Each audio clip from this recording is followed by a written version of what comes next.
Bonjour, bonjour, chers bien-aimés. Soyez richement bénis dans le nom précieux de notre Seigneur Jésus-Christ. Nous bénissons encore le Seigneur pour cette journée, pour cette semaine spéciale qui est une semaine pascale. Nous disons merci à notre Dieu parce qu'il nous a encore accordé le souffle de vie. C'est très important. Le souffle de vie. Chers bien-aimés, nous avons des projets. Nous avons établi des projets, chacun selon ses idées. Mais quelle que soit la forme de nos projets, si nous n'avons pas la vie en nous, ces projets ne nous serviront à rien. Peut-être qu'il y a des projets pour des vacances, des projets pour l'immobilier, des projets pour l'entreprise, beaucoup de projets que nous formons dans notre cœur. Et tous les jours, nous travaillons dur pour y arriver. Alors, chers bien-aimés, la vie que le Seigneur nous donne est au-dessus de nos projets. Et tous nos projets dépendent de notre vie. Si tu meurs, tes projets s'arrêtent. Mais la vie que le Seigneur nous donne est gratuite. Donc, chaque jour, quand tu te réveilles, dis merci à Dieu. Dis d'abord merci à Dieu avant de dire merci à Dieu pour ce qu'il t'a donné à manger, pour le pain quotidien. Dis d'abord merci à Dieu pour la vie qu'il t'a donnée. Et vous allez voir que toute personne qui est reconnaissante, toute personne qui est reconnaissante devant Dieu en tant que son créateur, en tant que son Seigneur, Dieu dit qu'il préserve cette personne. Mais aujourd'hui, il y a beaucoup parmi nous, parmi les hommes, qui sont arrivés à un niveau où ils ne veulent même pas, ils ne veulent même plus qu'on dise que le Seigneur est le créateur de toutes choses. Parce qu'ils ont réalisé que c'est selon eux, c'est selon leur propre force, leur propre intelligence qu'ils sont arrivés là où ils sont.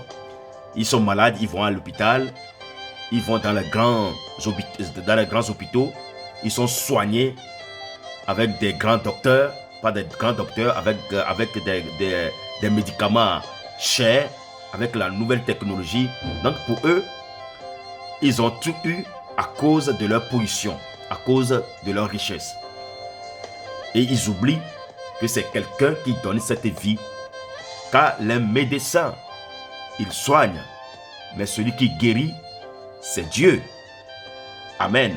Quel que soit l'hôpital que tu fréquentes, quel que soit le médecin, le grand médecin qui te soigne, qui te suit, il ne fait que te soigner. Mais celui qui guérit, c'est Dieu lui-même. Amen. Dieu peut retirer cette vie n'importe quand, n'importe comment.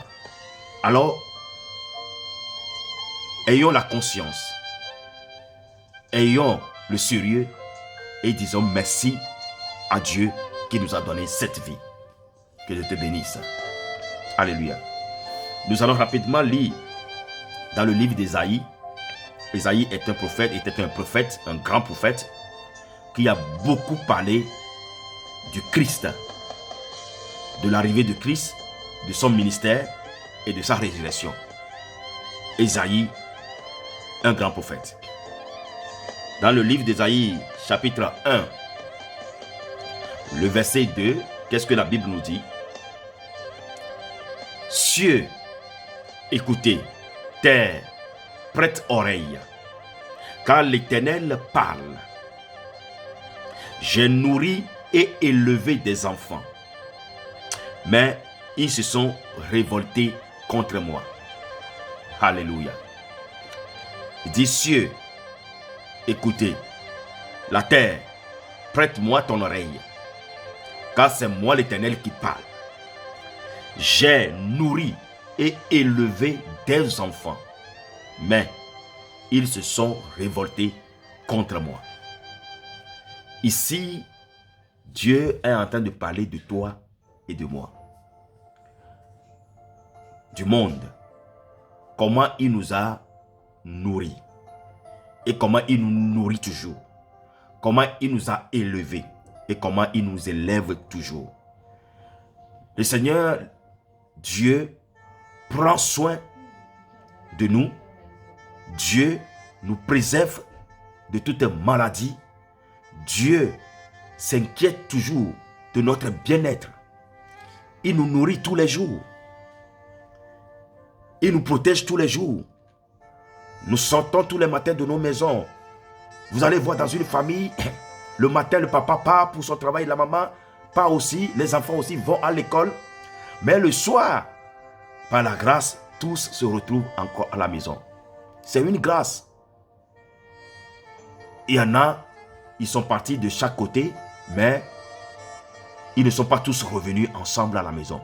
Et c'est des pleurs qu'on a écoutés dans leur maison. Dieu veille sur nous chaque jour, chers bien-aimés.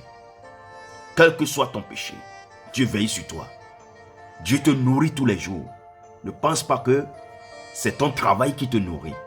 Non, c'est Dieu qui te nourrit. Car la santé que tu as avant de aller travailler et avoir ton salaire, c'est Dieu qui te l'a donné. Dieu nous nourrit tous les jours, il nous préserve tous les jours. Mais il dit ici que nous nous sommes révoltés contre lui.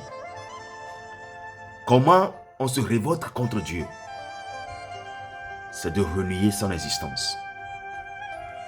C'est de renier l'existence de Dieu. C'est de croire que nous sommes capables, par notre propre force. C'est ainsi que nous avons renié, c'est ainsi que nous nous sommes révoltés contre Dieu. C'est bien d'avoir confiance en ce qu'on fait. Mais avant d'avoir confiance en ce qu'on fait, il faut d'abord placer sa confiance en Dieu. Chers bien-aimés, si vous allez chez un médecin, si un malade va chez un médecin, le médecin l'examine. Le médecin commence par le toucher, à toucher des endroits. Il touche des endroits, ce médecin. Il touche des endroits jusqu'à ce que si elle arrive à toucher un endroit, l'endroit, le point sensible du malade, le malade réagit. Il dit au médecin, aïe, tu m'as fait mal. Là, le médecin découvre là où il a mal. Quand le médecin arrive à toucher un point sensible, si le médecin touche un point sensible, le malade réagit. Et il dit, j'ai mal, ça me fait mal. Nous savons que c'est ce qui se passe. C'est la même chose aujourd'hui. Quand on nous dit, oui, le monde va mal, le monde est rempli du péché. Quand on nous dit toutes ces choses, on dit, ouais, oui, mais quand on arrive à toucher un point sensible, le point de la repentance, repentez-vous, là c'est un point sensible, on réagit. Non, ne me touche pas là-bas, ça me fait mal. Vous voyez, c'est ce que le monde traverse aujourd'hui. Nous savons et nous sommes conscients que le monde va mal, que le monde c'est à tourner le dos à Dieu, que le monde s'occupe de lui-même à sa manière. Le monde a renié Dieu, l'existence de Dieu. Le monde ne veut pas accepter que ce monde est créé par Dieu et que c'est Dieu qui est le maître suprême. Non, ce monde va très mal avec les situations que nous vivons aujourd'hui. Surtout cette année, l'année passée et cette année, la situation sanitaire que nous vivons. Cette crise, le monde se bat pour trouver lui-même la solution. Le monde a renié Dieu. Tout ça, nous sommes tous conscients. Mais quand on arrive à toucher le point sensible, qui est notre conscience, sur la repentance, repentez-vous, là, ça nous fait mal. Et on dit, ne me touchez pas là, parce que ça me fait mal. Chers bien-aimés, tout ce que le Seigneur veut, dans cette émission aujourd'hui, Café Matinal, Parole de vie, c'est de te rappeler que la vie est en lui. cette vie que tu as tant cherché et que tu cherches tant, c'est en Jésus que tu peux le trouver, que tu peux la trouver. Nous sommes dans une semaine pascale, une semaine où le Seigneur, notre Pâques, nous a libérés du péché, nous a libérés de l'esclavage. Vous savez, l'esclavage ou l'esclave, on lui retire son nom, on lui retire sa date de naissance et on lui donne le nom que le maître veut. Il devient la propriété du maître. Mais le jour où l'esclave est affranchi, reçoit sa liberté, l'esclave peut retrouver son nom initial, son droit de vivre, d'être libre. C'est ce que nous sommes. Nous sommes esclaves du péché. Nous sommes esclaves de la mort. Mais Jésus, qui nous a libérés, l'agneau immolé, Jésus, notre Pâques, nous a libérés du péché, de l'esclavage du péché et de l'esclavage de la mort. Alors, nous devons reconnaître que c'est Jésus qui a aboli l'esclavage de la mort, du péché et de la mort dans notre vie. Par la vie que lui il a donné sur la croix. Alors, chers bien-aimés, quel que soit ton rang social, quel que soit ton poids financier, quel que soit ce que tu possèdes, la considération qu'on te donne, ne renie jamais Jésus. C'est lui qui nous a sauvés. Ma prière aujourd'hui, ce matin, est que chaque âme, chaque corps, chaque pensée, chaque individu tourne son regard vers le Seigneur et trouve cette liberté qu'il nous a donnée et jouit de cette liberté qu'il nous a donnée. Ma prière est que chaque maison, surtout cette semaine, se souvienne que c'est Jésus qui est notre Pâques. C'est Jésus qui nous a libérés de l'esclavage. Ma prière aujourd'hui est que chaque famille se souvienne que c'est Jésus qui est le maître de toutes choses. Chers bien-aimés, soyez richement bénis. Je bénis le Seigneur pour votre vie. Vous qui suivez cette émission Café Matinal Parole de Vie, et vous tous qui commentent cette émission, que le Seigneur, l'agneau immolé, notre Pâques, vous bénisse. Que cette semaine transforme votre vie.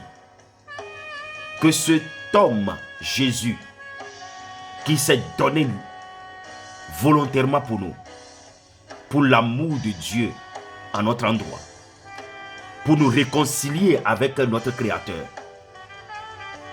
que cette réconciliation nous redonne notre identité, que cette réconciliation nous redonne notre droit, que cette réconciliation nous redonne la vie, oui, la vie Zoé en nous. Sois richement béni, que la paix et l'amour de Christ soient avec toi. Joyeuse Pâques à toi qui crois et qui connais qui est ta Pâques. Shalom, shalom, shalom. Vous avez écouté votre serviteur qui est là pour vous servir, Richard Damasco, dans l'émission Parole de Vie, Café Matinal, Parole de Vie. Que Dieu vous bénisse. Jésus t'aime. Il t'aime tant. Alors ne le renie pas. Donne-toi à Jésus. Amen.